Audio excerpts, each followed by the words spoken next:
మోసపోయేవాడు ఉన్నంత వరకు మోసం చేస్తూనే ఉంటారు. నమ్మించి మోసం చేయడం అనేది పాకిస్తాన్‌కి అలవాటైనటువంటి విద్య. ఖలిస్తానీలు అసలు ఎవరి వలన బాధితులు? సిక్కులు.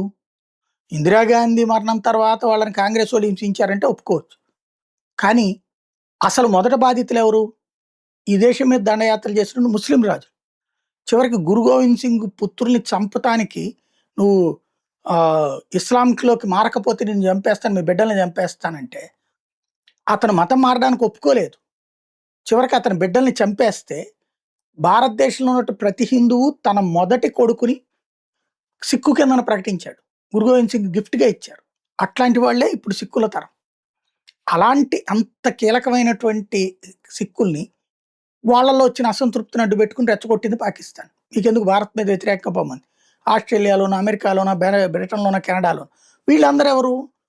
ఇందిరాగాంధీ టైంలో ఇందిరాగాంధీని చంపినటువంటి సందర్భంలో సిక్కులు ఊచకోతకు గురైనప్పుడు పారిపోయి వలస వెళ్ళినటువంటి వాళ్ళు. దాంతో వీళ్ళకి దేశం మీద వ్యతిరేకత ఉంది. అది కాంగ్రెస్ మీద వ్యతిరేకత మళ్ళీ కాంగ్రెస్ మీదకి కాకుండా దేశం మీదకి ఎట్ట మారిందో అర్థం కాదు. వాళ్ళని పాకిస్తాన్ రెచ్చగొడుతుంది. మొన్న ఇప్పుడు సిక్కులకి సంబంధించి కెనడాలో జరుగుతున్నటువంటి వ్యవహారం ఏంటంటే, పాకిస్తాన్ ఎంబసీ ముందు ఆందోళన జరిగింది నిన్న. బ్రిటను, కెనడా దగ్గర. వాళ్ళకేదో $2 మిలియన్ ప్రోత్సాహకాలు ఇస్తానని ప్రకటించిందండి పాకిస్తాన్. అందుకోసమే రెచ్చిపోయి ఈ మధ్యన భారత వ్యతిరేకంగా ఆందోళన చేశారు. భారత రాయబార కార్యాలయం మీద దాడులు కూడా చేశారు. తీరా చూస్తే ఒక్క 5 పైసలు ఇవ్వలేదట. దీంతో ఇప్పుడు పాకిస్తాన్ రాయబార కార్యాలయం ముందుకెళ్ళి అదే ఖలిస్తానీలు మద్యం మత్తులో ఆందోళనలు చేస్తున్నటువంటి వ్యవహారాలు బయటకు వస్తున్నాయి.